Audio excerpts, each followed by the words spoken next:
Hey, what's up, guys? It's Jack, and in this one, I wanted to kind of just chill, do a podcast style type of commentary, kind of shoot the shit a little bit, and basically just talk about the positive sides and the more exciting sides to gaming. Because, quite frankly, I was originally going to do this a little bit differently and talk about something a little bit differently. As a matter of fact, I recorded something that was different, but I decided to basically just scrap that and just talk about more of the side of the glass is half full instead of half empty, because we know, the ups and downs of everything that's going on in terms of gaming, specifically the types of games that you play, especially if they're multiplayer games like Halo or Call of Duty, just to name a few. But also, times are just tough in general for most people in life. For at least 60 to 70% of us, the times are tough. So it's like, okay, let's talk about things that are a little bit more exciting, right? Like exciting titles coming out and stuff like that. And I wanted to do a podcast style of commentary like this not too long ago, but I kind of struggled with the editing software and whatnot, and I just said, fuck it, maybe we'll pick it up some other time. And you know what the funny thing is? In terms of audio, this should be some of the best audio you guys should be hearing over the last 6.5 years or so that I've been doing YouTube, because quite frankly, I always used to edit everything out because of the background noise, but as of recently in Streamlabs OBS, you could put filters and a few other things in there to kind of edit like so much of it out to a point towards you really can't hear any of the background noise whatsoever, whether it's even in your house or outside of your house. So originally I thought I was gonna have to move in order to get rid of it, but apparently, thankfully, that's not the case. So especially right now, me recording at this time right now, since my sleep schedule is all fucked up, I figured why the hell not? So I got some Halo ranked gameplay in the background, but because of the way you can do things with Streamlabs OBS, I might do something to where the background can be a little bit more professional and I can just create a few things, kind of like some of these other podcast style channels that are gaming related or something else related that are doing or whatnot. So, but right now I just wanted to kind of basically just kind of get my feet wet, get back into the groove of things, and just maybe possibly do this once a week or once every 2 weeks or something like that, and just kind of talk. And at the same time, in the comment section, you guys can let me know down below in terms of, oh, and I'll also be, if I can get somebody, whether they're a content creator or not, or somebody that I know in real life that knows that I do this every once in a while, maybe I can get them on a Discord call and we can do kind of like a duo commentary sort of thing, because multiple perspectives are important, and I do believe that there are a few people that I would absolutely love to do it that I know of, because I've talk to them on Twitter or whatnot. But anyway, let's get into the nitty gritty here. So the positive side to gaming and everything like that, right? What is it in the world that we have to look forward to now? Looking at the positive side of things, now nobody can really predict the future 100% in terms of what's going to happen, right? Nothing is 100% guaranteed except for death and taxes, right? Go figure. But ultimately, when it comes to gaming, sometimes we might be pleasantly surprised when we're least expecting it. So there's always, I think they're calling it hopium nowadays. Some of these content creators are calling it hopium. So I guess you can say this is a hopium style stream, right? So to where, like, I'm going to start with this game here that's currently in the background, Halo Infinite. Go bare bones on that, and then I'm just going to go into many different games, especially the ones that are coming out this year, because when you look at it from now to the end of the year, there's a lot of good titles that are going to come out, and especially in 2023 as well. But for the most part, we're going to keep it 2022 related. But again, there's still a lot of positive things going on in terms of the world of gaming, right? So we're going to look at the positives. So in Halo Infinite, I can say, honestly, even though things are kind of shit now, whichever side you look at it, whether it's a competitive standpoint, whether it's the lack of campaign co-op, at least for now, the lack of Forge, at least for now, the desync and all that other shit, the connections, the unbalanced MMR system, which is called True Skill 2.0. I honestly think that in about anywhere from 1.5 to 2 years at the very most, I think Halo Infinite is going to be a hell of a game in terms of content and everything in between. It's just unfortunately that the management side of things is kind of sucky. The developers are doing what they can, obviously. I think from a development standpoint, this is why I'm not completely shitting on 343 at this point, because as developers, right, 343 basically are guys that are creating their art and they're basically putting it out there, and as an artist and as a developer, you hope to make as many people happy as possible, right? And you want as little politics into the mix as possible. But unfortunately, when you have somebody to answer to, whether it's the publisher or whether it's someone that's a higher up that wants to change things up, no matter what you do or what you know and how experienced you are, all it takes is for that one person in charge to basically say no, and you have to scrap the entire thing. And I think that's what the biggest problem has been with 343. Obviously, there's been leadership positions that have been pretty much gone at this point, even from people that have been in the company for a long time. So there's a lot of things going on behind the scenes that are basically just no good. And when you look at from the Call of Duty standpoint of things, even though David Vonderhaar was involved in Black Ops 3, for instance, it was more recently revealed that he had little to do with the multiplayer design. So it was Black Ops 1 and Black Ops 2 where he was specifically involved, and in Black Ops 3 he kind of just oversaw things and just kind of, you know, chilled in the background. And obviously in Black Ops 4 we know that he basically just had everything to do with Blackout, and that was it. And in Black Ops Cold War, he was just there for the multiplayer reveal, and then he decided to go in the desert. So that was pretty much it. And he would kind of act like the community manager right now, or whatnot, or the voice of reason. But you guys know how it is. He's become less and less involved. Now, obviously, with people of his age and people that have done it, respectfully speaking, of course, when it comes to his age, and for people that have done it for that specific period of time, they kind of leave their position, just leave it to the next generation to kind of take over, so to speak. But at the same time, there's always somebody to answer to, right? You're always limited in terms of what you can and cannot do. Even when it comes to naming Blackout, they didn't want Blackout in the first place, but they're happy with Blackout. But I guess it just, according to Vonderhaar, it required quote unquote compromise and negotiation. So again, always, and again, he doesn't make the shoes either. So. But yeah, I think in the near, and as far as the Microsoft acquisition goes for Activision, I also want to say that over 98% of the shareholders voted in favor of it as of recently, so that's definitely a good thing. And at the same time, as much as I would love to point out the red flags, I'm just going to say that as far as Activision Blizzard games go, which Microsoft is eventually going to be in charge of, granted the feds approve everything and stuff like that, I think it's going to be very interesting with all these games that Activision Blizzard has behind their in their catalog that goes beyond Call of Duty, especially since you got Game Pass thrown into the mix, and they're going to be very easily accessible for a very affordable price, monthly price or whatnot. And because like it or not, Game Pass is brilliant, and it was a great idea, and it is a big reason for Microsoft's success, as well as the Xbox Series S and X consoles. So different tiers of the console are also really good that have been working in their favor as well. And of course, going into the other games that they have in their catalog, I really want to see what they do with games like Crash and Spyro. As you guys know, I am a sucker for a good platformer, okay? Like, Lego Star Wars recently came out, right? Well, not recently, but recently enough.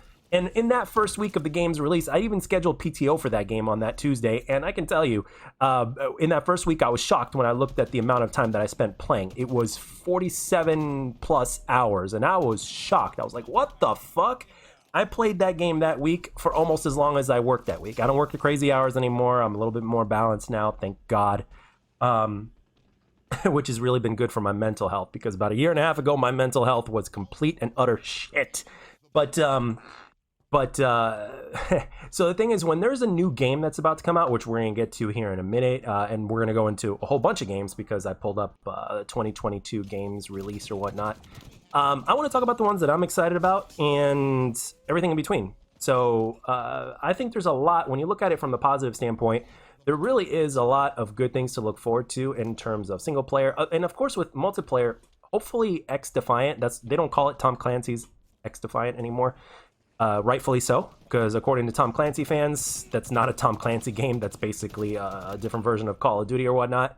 So if they do that game right now, it's like an internal testing, and they're finally doing gamepad and with controller testings, I believe, last time I checked on Twitter. Hopefully they stick to their word and keep the skill-based matchmaking or the EOMM out of that game specifically, and just kind of make it a little bit more balanced. Simple as that, and just do it right. So if they do that, I think they're going to have a really good game on their hands, and at the same time, good for the community. And at the same time, give the minority, aka the people that are not so much into Battle Royale, like myself, something to possibly play and grind and really get good at. And at the same time, I'm pretty sure they might offer a competitive side to things as well.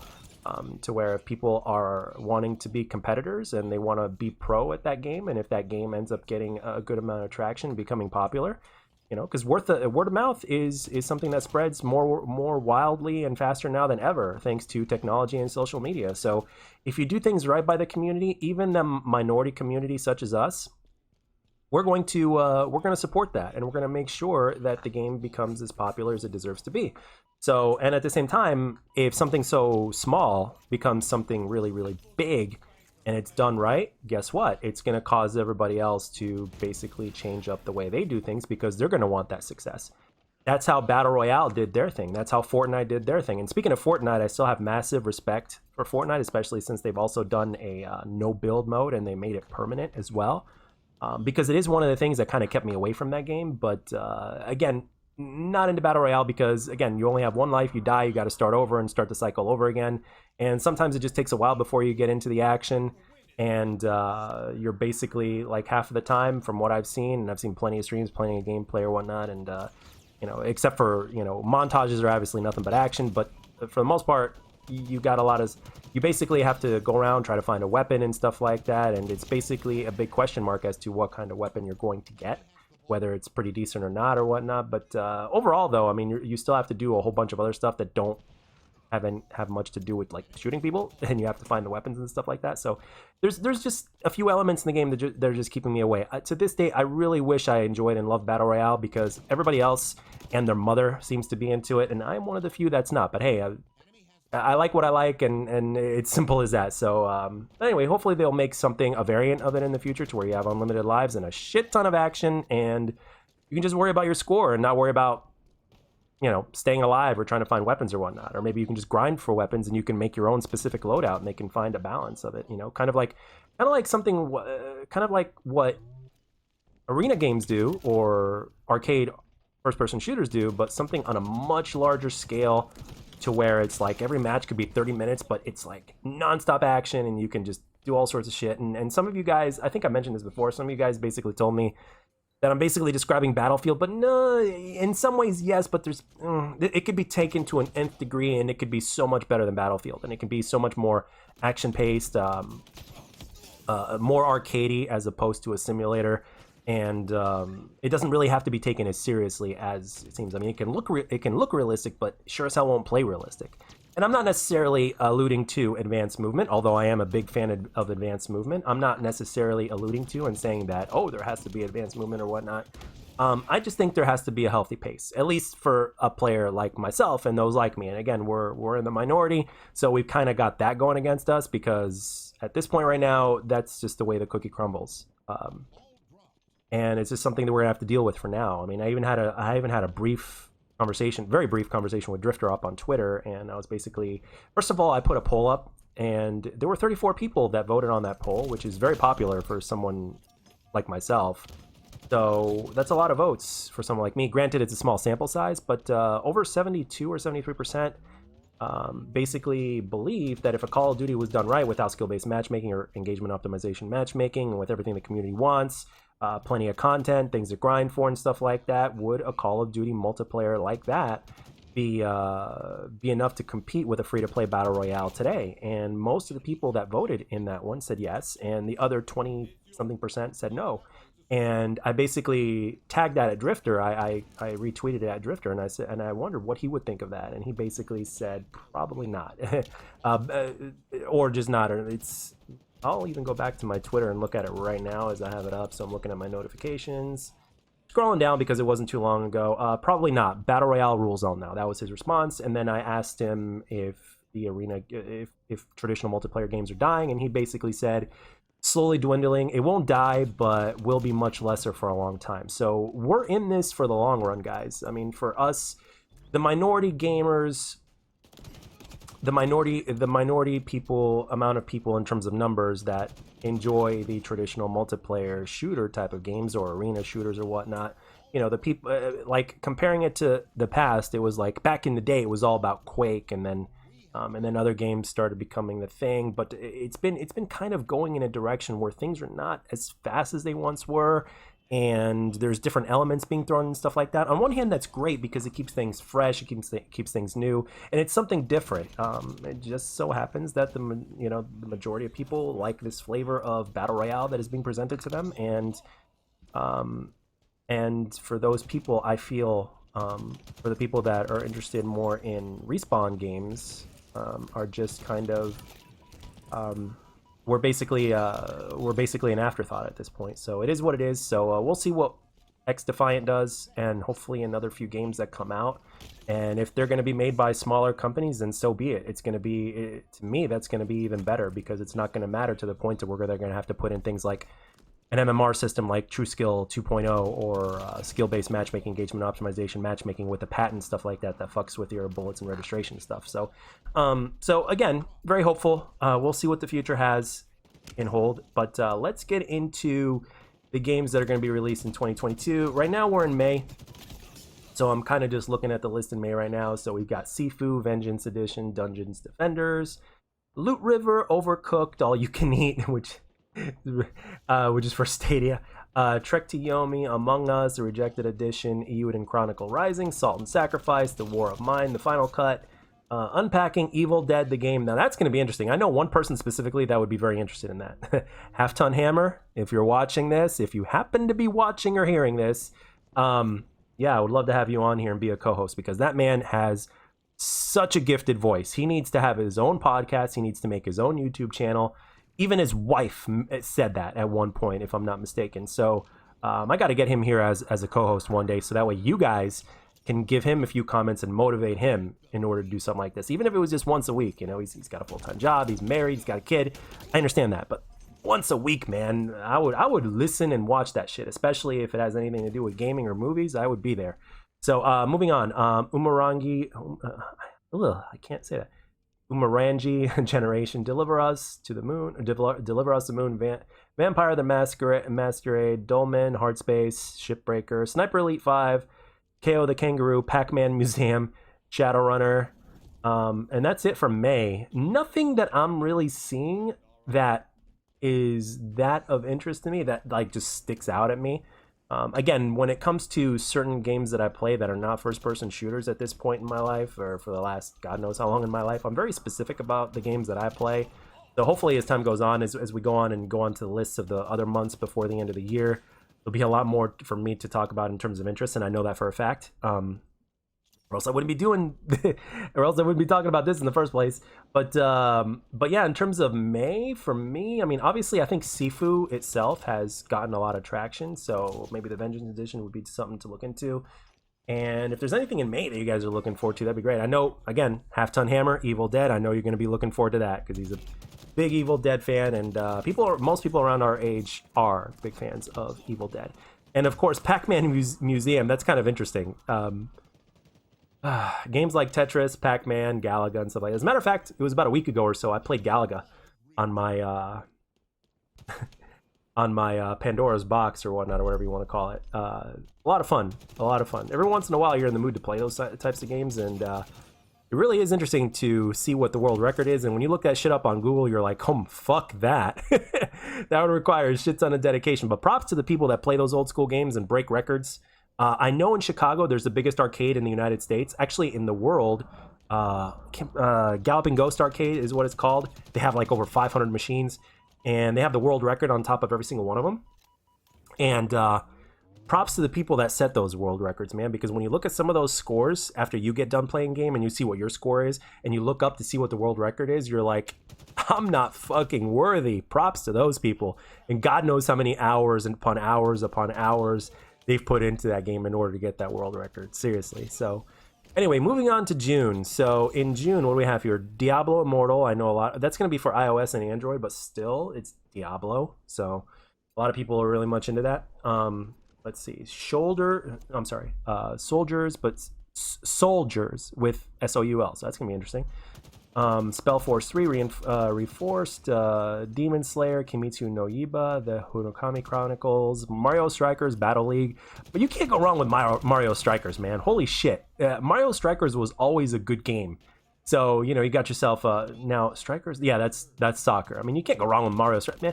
Everything Mario that they come out with as far as Nintendo is concerned, is always gold. It's always going to sell very well from both a portable and a Switch standpoint. I mean, to this day, I'm not going to lie, I'm kind of tempted to get a Switch, but at the same time, I don't think I'd play much with it because, again, I have to be in the mood to play a game like Mario and just to grind it out. And I would grind it out like I did Lego Star Wars, but at the same time, eventually the itch to play a first-person shooter or something multiplayer or whatnot would kind of eventually take over, and then I kind of go back and forth. And at the same time, it also depends on the game.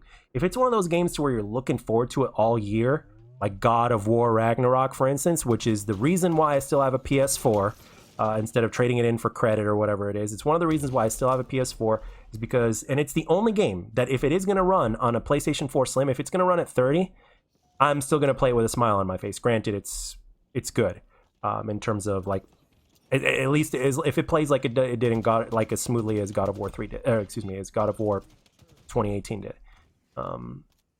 It is the only game that I am going to play at 30. It's that good. So I really can't wait to see how it ends. But again, we're going to talk about God of War later because that's not on the list yet. But yeah, Mario, that's really good. We got The Quarry, and then we got Starship Troopers, man. Love the movie, 1997, my God. It's called Starship Troopers Terran Command. It's going to be on PC, Shadowrun Trilogy, Wreckfest, Sonic Origins. Can't go wrong with Sonic. You really can't go wrong with Sonic. Sonic Frontiers is the one I'm looking forward to. It's going to be like an open world Sonic game. If done right, that's going to be fucking badass. So, and I grew up with Sonic, and if they do it right, then I might look into picking that one up too. So Sonic Origins, Capcom Fighting Collection. Yes, all the old school Capcom fighting games. I got that in my Pandora right here, so I'm happy with that. I don't have to worry about that. Same thing with the Ninja Turtles games, because they got the Cowabunga collection coming out soon. But who knows, I might still get it anyway, because I'm a freak. Moving on, Fire Emblem Warriors, Three Hopes, Madison, Disgaea 6, Complete, DNF Duel, MX versus ATV Legends, and Outriders World Slayer. Again, I've already talked about the games that I specifically am looking forward to, but you guys can let me know what you guys are looking forward to and why down below. Okay, so now we're in July. Not many games, so let's see here. We've got Arcade Geddon and Lenoa Fantasy Riviera series, Eyes in the Dark, The Curious Case of One Victoria Bloom, Live Alive, and that's for Switch, Digimon Survive, and Xenoblade Chronicles 3. I'm guessing Xenoblade Chronicles 3 is probably going to be the most popular in terms of that, but it's going to be for the Switch, so... And again, the Switch is very popular, so good for them. August, okay. Again, not many games released in that one, but I am looking at one game specifically that I'm going to get into as soon as I go down the list. Thymesia, 2 Point Campus, Soul Hackers 2, and of course, Saints Row. I mean, Saints Row at this point is almost as... Well, I don't want to say it's as big as Grand Theft Auto, but it could be, because it's kind of like... I mean, you've got Jaws and you've got Sharknado. Sharknado can't compete with Jaws, but Sharknado still spawned a shit ton of sequels. So it's like, you know, people like it for what it is. It's like a less serious version, but you can still do a shit ton. You really can't go wrong with it. And apparently, I believe it's going to be like, I think this is a reboot because I'm not seeing a number next to it. So it could very much be a reboot. So if done correctly, I mean, a lot of people will get into it. Trust me, every single time. For instance, when a Grand Theft Auto game comes out, people stop what they're playing and they're playing Grand Theft Auto. So even if it's Call of Duty, people like, well, let me rephrase that. When did the last Grand Theft Auto come out? Did it come out during Black Ops 3? So when the last Grand Theft Auto came, which was around the same time Black Ops 3 did, if I'm not mistaken, like I looked at all the Call of Duty content creators back then. All those people were playing Grand Theft Auto 5. It was a blast, especially with some of the characters in that game. My God. Oh. Trevor. Trevor was the highlight of that game, in my opinion. It's fucking hilarious. Oh, man. Oh, amazing. All right. So, now September, the month of my birthday. Let's see. Do we have anything interested coming out? Not a very big list of games. We got Steel Rising, Splatoon 3, Warhammer 40,000, Dark Tide, Test Drive Unlimited, Solar Crown, and The Legend of Heroes, Trails from Zero. Nothing huge from what I can understand. Maybe Test Drive Unlimited is probably the biggest of the bunch in that one. But again, it all really depends on what kind of gamer you are. So So yeah, that is September. Okay, October. I'm only looking at 2 games right now. Um, and of course, there's also a few games that are to be announced that are definitely releasing this year or speculated to release this year that we're going to get into as well. But right now, in October, we're only looking at 2 games. One is called Forspoken, and the other one is a game I am definitely going to get. It's in the back of my brain. It's like right up there, and that's Gotham Knights. So basically, it's not made by Rocksteady. It's made by Warner Brothers, but still, you've got like a Batman Arkham type of style games to where you could play as multiple heroes and probably a shit ton more to do in that game, which gives it that much more meat on the bone, so to speak, to where you can just grind the fuck out of that game, playing as multiple different characters and basically just going through everything from different points of view, unlocking the story, finding out is Batman really dead or not. It's probably not. But what happened exactly and all that kind of stuff, because ever since the original trailer, the announcement trailer of that game, it really kind of made you interested in terms of where their story would go. So I'm really interested to seeing where the story is going to go. And from a gameplay perspective, when you look at it, how can you not be impressed? And it's also very vibrant in colors and all the different colors and everything, which is great. It's it's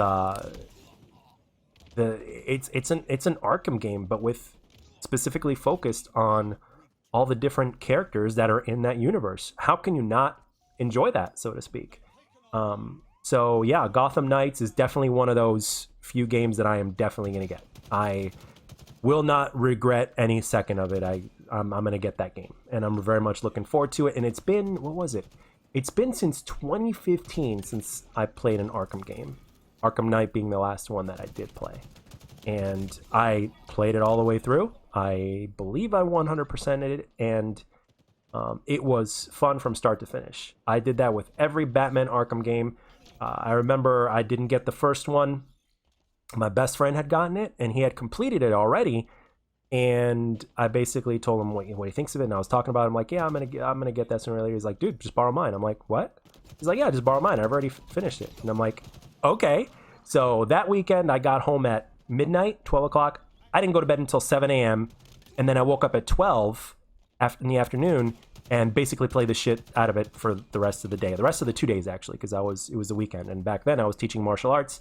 And basically, I had the weekends off, unless it was unless it was one of those times to where we had a testing, which took place on Saturdays, which every 2 months.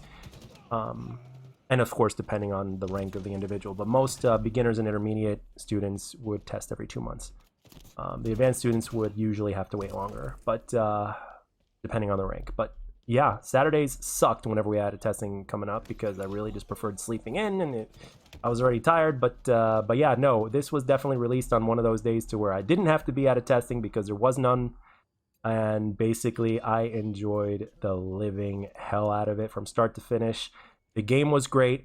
In terms of the definitive Batman game, Arkham Asylum, Arkham City, and Arkham Knight will always be the best Batman games ever made.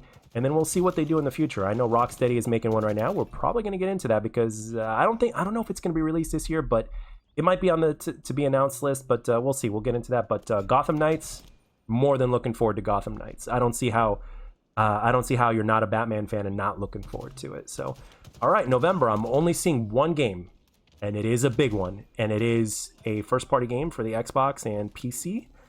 And it goes by the name of Starfield. Now, we know that this is basically a first-person RPG action game or whatnot, and everybody behind the scenes is praising it. And apparently, as little as we know about it, it's something that is on the back of everybody's mind. It's going to be Xbox's big game, I think, one of the bigger games for them for the year. And hopefully it delivers. Hopefully, and it's going to be a single-player game, so we don't have to worry about multiplayer or anything like that. At least as far as I know, there's not going to be any multiplayer elements. And if there are multiplayer elements, I don't know how they're going to be. But yeah, November 11th is going to be a very big day for a lot of gamers. And I personally do not mind RPG games if there's a good amount of action in them. And of course, it's a first-person RPG as well. So it's like, okay, again, first-person action RPG, why the hell not? So if Starfield is as good as it's already being praised or rumored to be, then I think a lot of players of multitude of points of view in terms of the games that they want to play, I think Starfield has the potential to really hit it out of the park. But again, we don't know yet. It's going to be Microsoft's big game, or one of their big games for the year, so we're going to see what happens. It's going to be released in November, so who knows? We'll see. As of right now, Elden Ring is the one that keeps being praised as game of the year, game of the year, game of the year. But we still have a long way to go until we get to the end of the year. So we'll see what a game like Starfield has to offer. And if it succeeds, then that's great. That's great for the gaming community. It's great for the developers. It's great for the people in charge over at Microsoft or whatnot. It's good for everything. Everybody's happy. So unfortunately, it doesn't really take too much in order to screw things up. So thankfully, thankfully there's no multiplayer element or whatnot. So hopefully they'll take the Elden Ring side of things to where it's like everything is in the game. There's no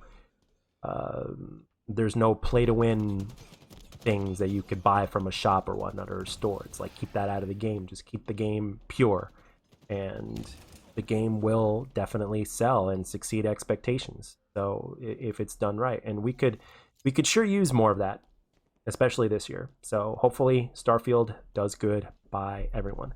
All right, now we're going to be in December, the last month of the year, and I am looking at two games here, Hello Neighbor 2 and Stalker 2, Heart of the Chernobyl. So I guess Stalker 2 is the big one that everybody's going to be looking forward to, according to, from what I've seen at least, but as far as I've heard. But anyway, to be announced. Now this is a very big list, so we're going to go through those. We still got plenty of time. So we have a little to the left. Oh man, that reminds me of The Mask. There's a scene to where he's being searched, and there's all sorts of shit coming out of his pockets, and you know, at one point in time he's like, "Oh, a little to the left, that's it." I wonder if Jim Carrey improv that. Oh man, I gotta watch Sonic 1 and Sonic 2, the movies. I hear they're nothing but good stuff, so I gotta watch those movies. Everybody's praising them, so I gotta get to watching those movies. Let me know down in the comment section what you guys think of Sonic 1 and Sonic 2, the movies. Okay, so we have Plague Tale, Requiem. We have A Quiet Place, based off of the movie. That's interesting. Usually those end up tanking because games that are based off of movies usually end up being shit, but that's not always the case. So we'll see. Advance Wars 1+2, Reboot Camp, Aftermath, Arc Raiders, Asturgios, Curse of the Stars, Atomic Heart, Avatar, Frontiers of Pandora. Last Avatar movie, unfortunately, did not do very well. I'm sorry, not the movie, the game, sorry. And we have The Way of Water coming out in December, so I'm very much looking forward to that shit. I still remember being in theaters in 2009 watching Avatar 1, and that was awesome. And it's one of those games that you have to get in, like, the best version that you can get, right? It's one of those things that is just a pleasure to watch in terms of the art and the beauty of the visuals or whatnot. So I'm really looking forward to seeing what James Cameron does in the second movie. The trailer has already been kind of released, if not leaked. Good stuff, and I've seen it, and it looks really good, but at the same time, you can't really fully tell until you actually see it on the big screen, and then eventually see it in Ultra HD or in 3D or whatnot. So good shit. Away, the Survivor Series, Balsa, Model Fight Simulator, Battle Cakes, that's interesting. Bayonetta 3, I know a lot of Switch players are looking forward to that. Bear and Breakfast, Blazing Strike, Blood Bowl 3, Blossom Tales 2, The Minotaur Prince, Bomb Rush, Cyberpunk, Boundary, Bright Memory Infinite, Call of Duty Modern Warfare 2. I'm going to call it Call of Duty Modern 2 Warfare. We'll see what happens. Apparently there's 3,000 people working on it, but I'm pretty sure it's because they're working on Warzone 2, and they're also working on updating probably Call of Duty Mobile, because a shit ton of players are playing Call of Duty Mobile, and some people will even say that it is the saving grace of Call of Duty. So we're going to see what happens with that. One thing I do know for sure in terms of what's going to be good with Call of Duty Modern Warfare 2 is the campaign. So campaign in Modern Warfare 1 has been said to be great. I've just looking at the cutscenes makes me feel like I'm watching an actual movie. So but everybody that has played the campaign has said to be really, really good. So I think we can expect the campaign to be really good. In terms of multiplayer, I think it's going to follow the pattern that Modern Warfare 1 did. And in terms of Warzone, again, people are going to eat it up. There's no doubt about it. Warzone is going to generate a shit ton of money. Regardless of whether or not there's anti-cheat, regardless of whether or not whatever the situation is, people are going to get their hacks on, they're going to get their Cronus Zen Maxes on, and they're going to enjoy the shit out of it. So, yeah, Warzone 2 is going to be very big, and then you're going to see people like Dr. Disrespect streaming it. You're going to see everybody streaming it. You know, Shroud, Dr. Disrespect, everybody. You know, they're going to get their hands on it, and they're going to stream it and everything like that. So, yeah, it's the next. It's going to be the next big battle royale. So.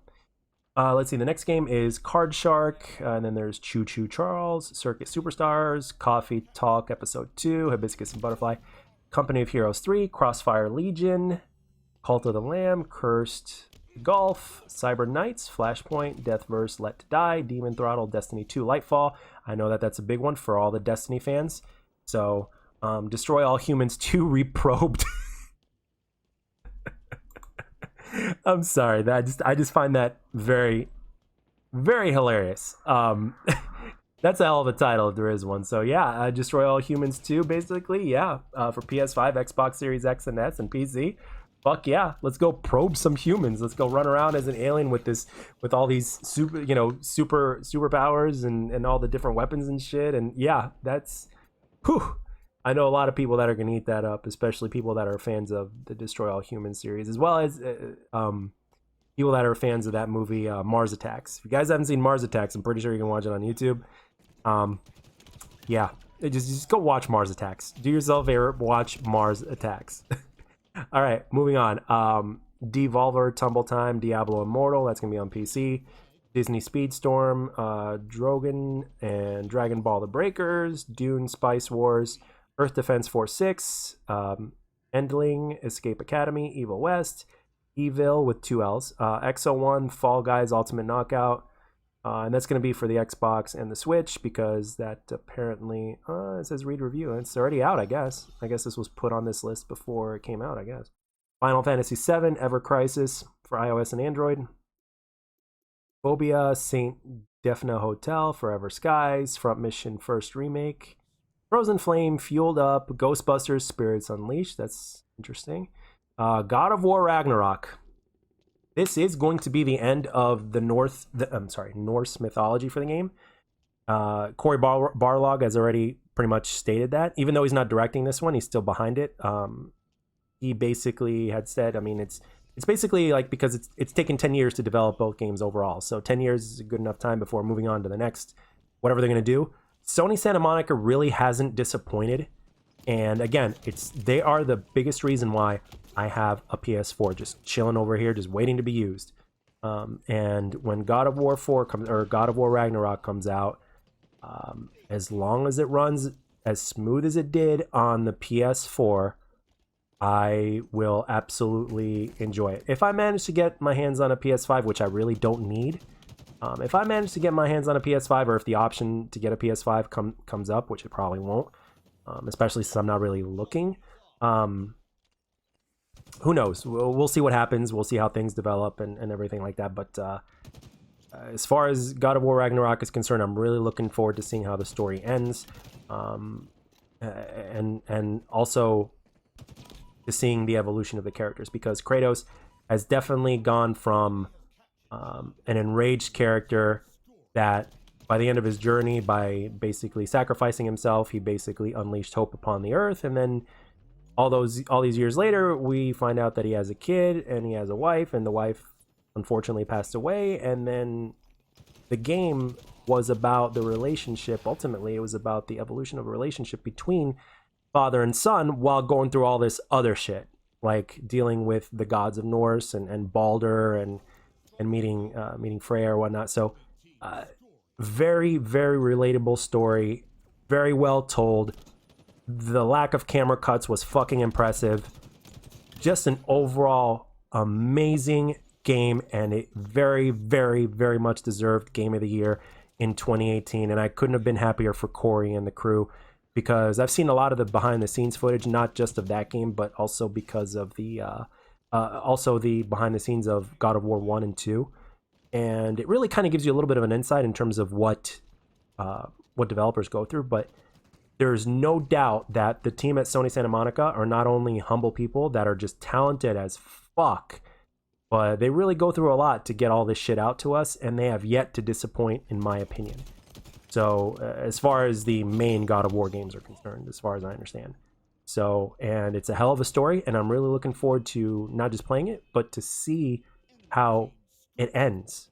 And to also see other people's reaction onto how it ends and how everything comes to be. And we know that Atreus is Loki, and we know Thor is going to play a big role. Are we going to see Odin, which we probably will? And what role is he going to play? And all that kind of stuff. So, yeah, man. God of War Ragnarok, my #1 most anticipated game, by far, as of right now. So, anyway, moving on.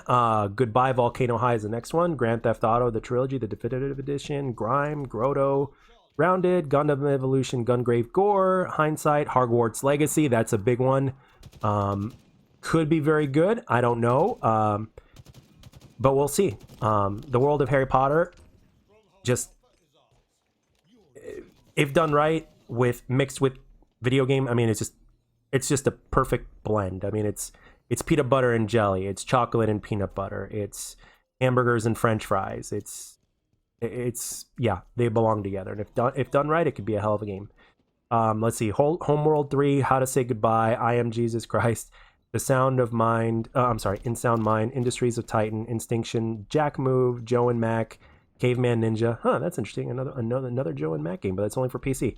JoJo's Bizarre Adventure All-Star Battle R, Kart Rider Drift, Kyo, Kerbal Space Program, Lab Rat, Lara Croft, and the Guardian of Light for Switch.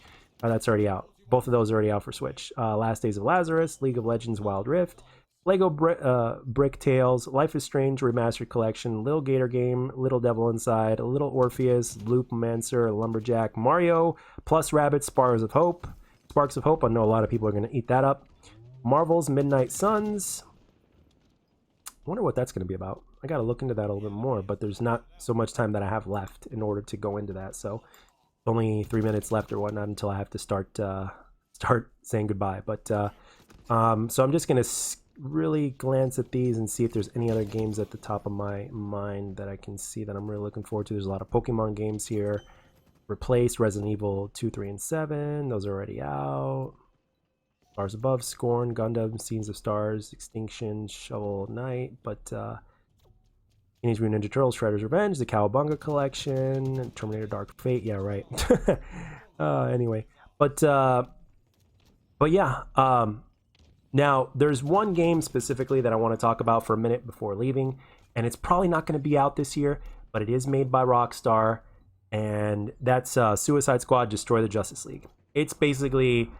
And it's going to be violent as well. So it's definitely going to be an M for mature rated game. So basically the Suicide Squad, going after the Justice League. It's like, I don't know, man. I don't know.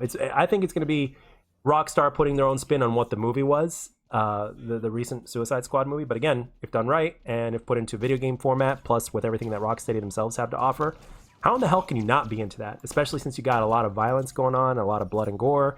And of course, dark humor, adult themes, and shit like that. And you will probably get to play as multiple characters. And it's from the Suicide Squad, so it's actually from the bad guys. So it's like you're going to be the underdog bad guys, which makes things very, very interesting. So I think the boss battles, like let's say the boss battle is a member of the Justice League, I think that's going to be a very, very interesting way to play the game. It's like, okay, you're going to go against all these heroes that you know so much about, and you're the bad guy. And most of these bad guys don't have that many powers. Or if they do, they don't hold a candle against what the Justice League can do. So, Deadshot's very impressive in all. The fact that he basically doesn't miss unless he wants to miss. But still, what's a bullet going to do against Superman? Granted, there's other superheroes in the Justice League that don't have powers, like Batman, for instance, and it'd be very easy for Deadshot to basically put one in Batman's eye if he had the opportunity or whatnot. But at the same time, Batman is a master strategist and enough preparation time and all that kind of stuff. But yeah. But anyway, guys. But yeah, I think that one is obviously another one that I'm definitely looking forward to. It's probably not going to come out in 2023 unless we get a surprise. But But yeah, really looking forward to that one. I think that one's going to have a lot to offer. And again, Rocksteady with the other 3 Batman games did not disappoint, and I don't expect them to disappoint in this one. So anyway, let me know down in the comment section what you guys are looking forward to, what your thoughts are about all these games, what game you're interested in and why, and anything and everything. Let it be known down in the comment section. So I hope you enjoyed this for what it was. I hope I got you a little bit excited in terms of what's to come in terms of gaming, and hopefully we will get hopefully the glass will be half full and we will all be happy. We can only hope, right? But anyway, hope you enjoyed it, guys. Have a great week. It is Monday after all, so happy Monday. I hope you guys enjoyed your weekend, and have a great week, and I'll catch you guys soon, I guess. See ya.